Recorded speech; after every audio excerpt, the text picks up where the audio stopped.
Bom dia, família, bom dia, amigos, bom dia, nossos colaboradores. Em primeiro lugar, eu quero agradecer a todos pelas contribuições que vocês têm nos enviado, pelas ajudas que vocês têm nos dado nesse período difícil que nós estamos atravessando, né? E hoje, como nós havíamos combinado, nós vamos falar um pouquinho do quarto princípio do amor exigente. Por que que nós estamos falando isso hoje? Porque os grupos estão fechados. E eu sei que muitas famílias, não só daquelas pacientes que aqui estão, como tem muitas pessoas que estão passando por um problema aí fora. Qual família que não conhece alguém que tem um problemas com dependência química, com álcool, com depressão e outros tipos de patologias? Então, o intuito é que nós informemos através desse canal do YouTube, não só nossos entes que estão aqui, mas aquelas pessoas que necessitam de ajuda no momento, né? Então, esse quarto princípio, ele é muito importante no amor exigente. É um dos princípios que eles mais gostam, porque fala que pais e filhos não são iguais. Não se assustem, porque esse princípio, ele é um princípio valorizador. Preste atenção, é um princípio valorizador.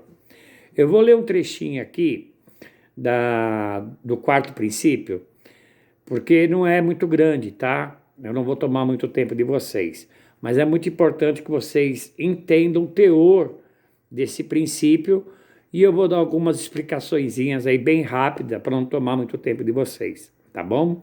Então ali começa, nos últimos 60 anos, 3 gerações marcaram época e mudaram os valores e o jeito da sociedade pensar. A partir de 1995, teve início ao que se chama de quarta geração, na qual prevalece a informatização e os relacionamentos em rede. O que é isso? Redes sociais. Houve no mundo do entretenimento um bombardeio que se manifesta a favor da extinção de qualquer vestígio dos valores das gerações anteriores, ou seja, dos nossos antepassados, instalando-se assim a desumanização das relações familiares, rompendo com as hierarquias e, consequentemente, com o respeito aos papéis exercidos com autoridade. E eu vou explicar mais para frente o que significa isso.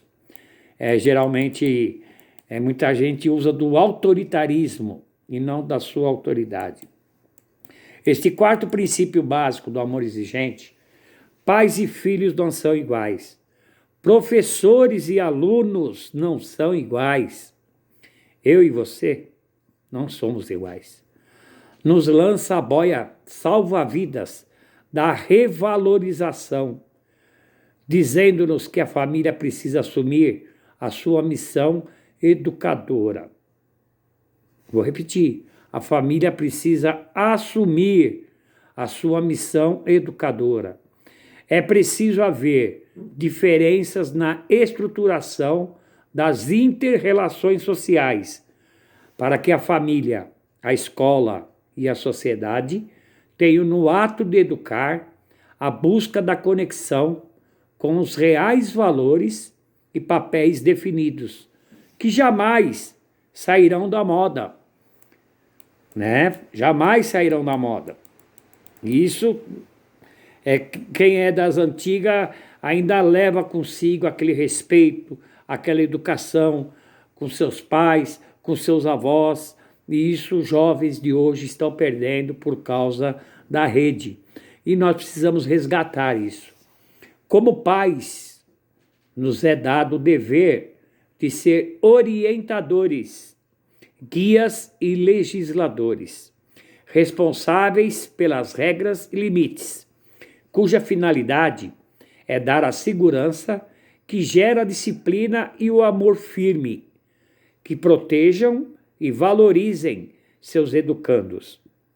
Para mostrar caminhos, é preciso que os pais planejem e definam os alvos da família, sem temer os filhos, livrando-os da doença, da adicção, da coleira digital e de tudo mais que os impeça de crescer como pessoas. Um detalhe, eu vou dar uma paradinha aqui, que os impeça de crescer como pessoas. O que significa, famílias?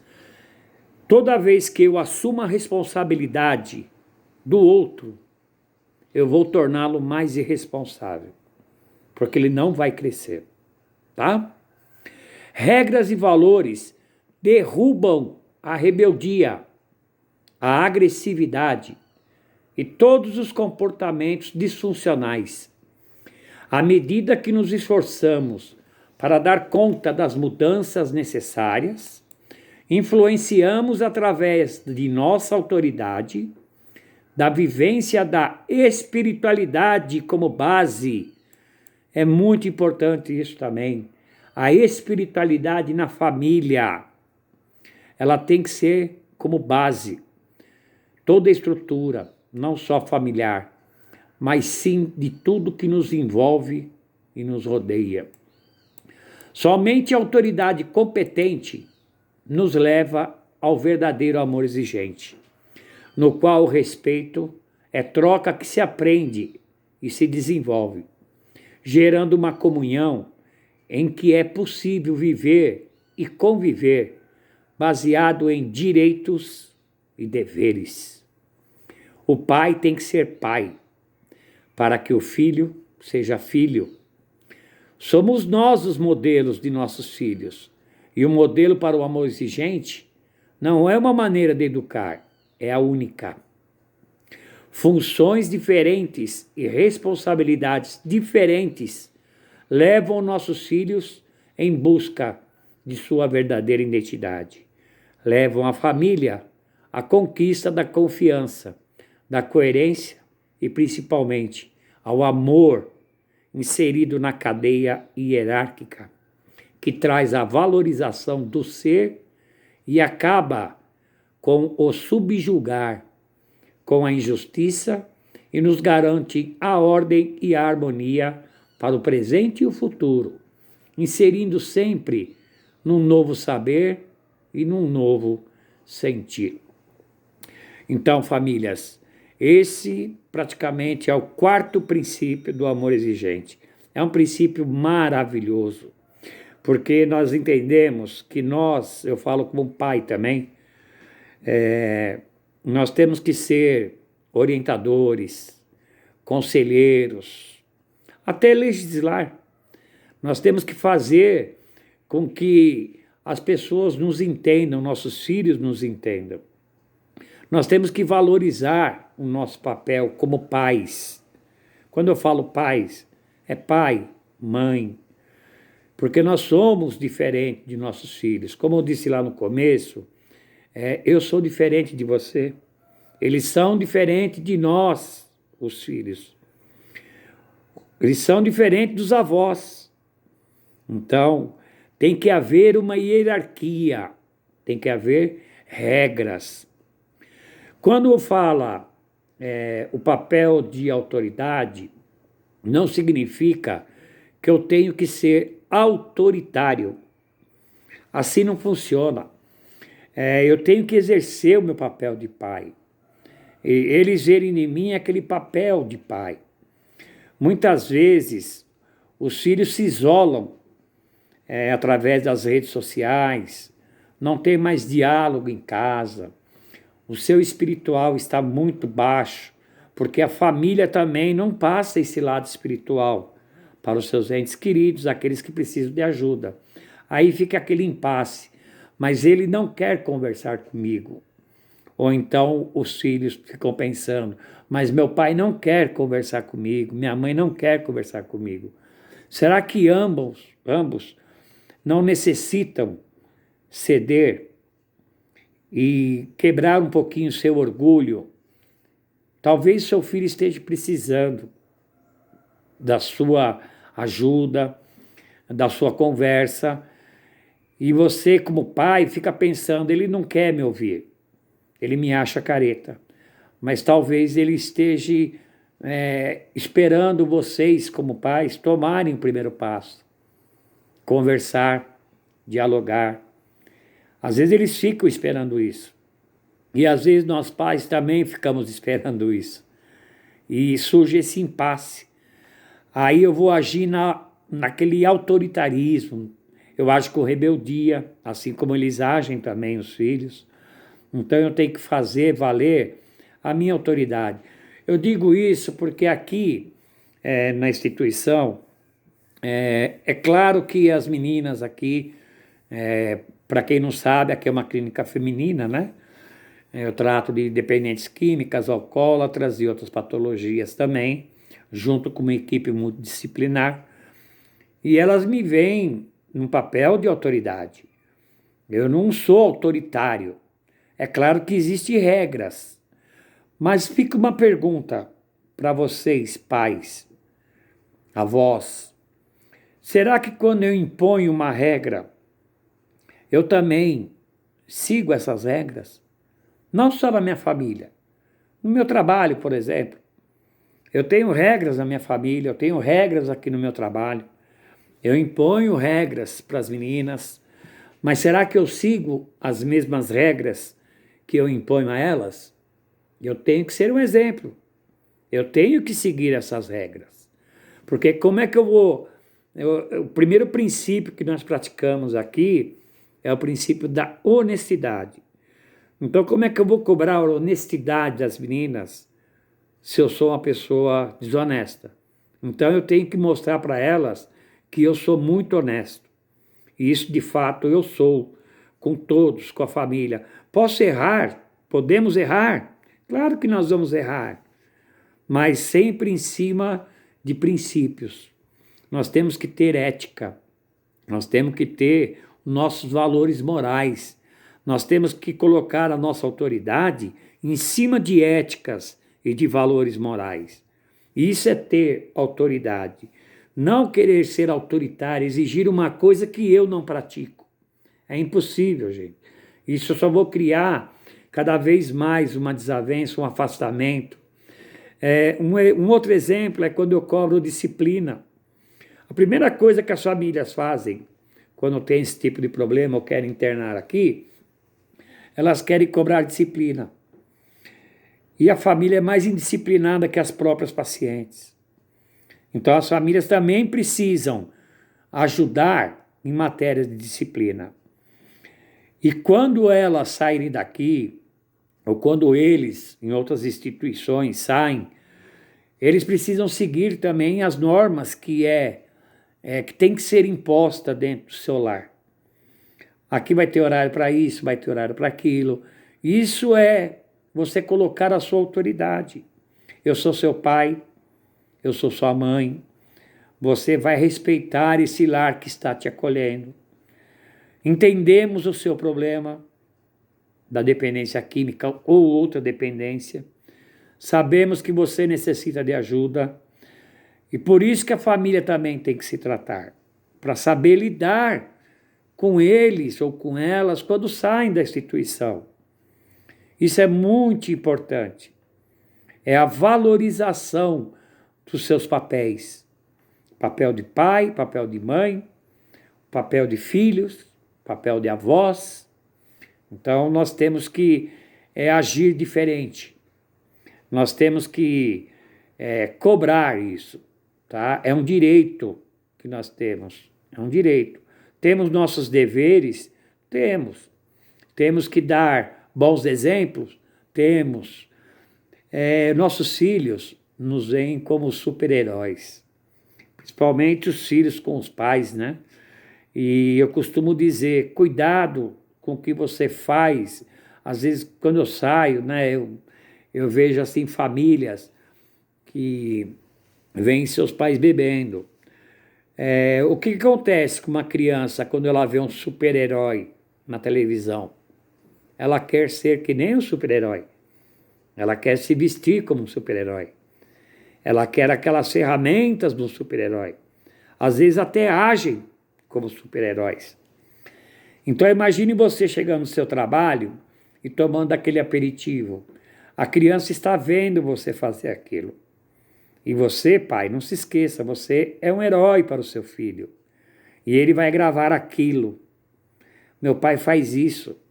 Então, no decorrer do seu crescimento, ele vai começar a tomar os seus aperitivos, porque o super-herói dele faz isso na frente dele.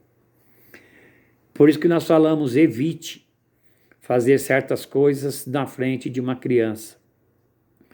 Isso é muito importante. E mesmo na fase adulta, né? Quando vocês tá para terminar o tratamento, vocês ficam em polvorosa. Como será que vai ser aqui? O que ela vai fazer? Ou o que ele vai fazer? Família, vocês precisam mudar. Aí muitos pensam, quem tem problema são eles, não sou eu vou continuar fazendo aquilo que eu costumo fazer. Tá, é um direito que você tem. Afinal de contas, você não tem essa doença da dependência química, do alcoolismo. Você é um usuário habitual, vamos dizer assim, ou ocasional. Então, mas procure evitar de fazer na frente daquelas que estão saindo. Procurem pensar que elas não vão ser a solução do problema de vocês. Tem muitos que falam, quando ela sair, ela vai ajudar aqui em casa, ela vai conseguir estabelecer a ordem. Não, filho. Não façam isso, família. Vocês que têm que começar a se reestruturar. Acabei de ler aqui. Nós temos que parar com esses comportamentos disfuncionais.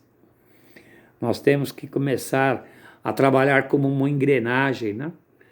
Que tem aquela graxa e ela funciona direitinho. Mãe é mãe, pai é pai.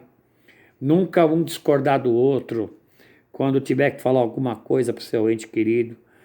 Por mais que vocês não estejam juntos, no caso de pais separados, vocês sempre terem um diálogo para que ela não venha te manipular, para que ela não peça uma coisa para um, o outro nega e chega no outro, o outro faz.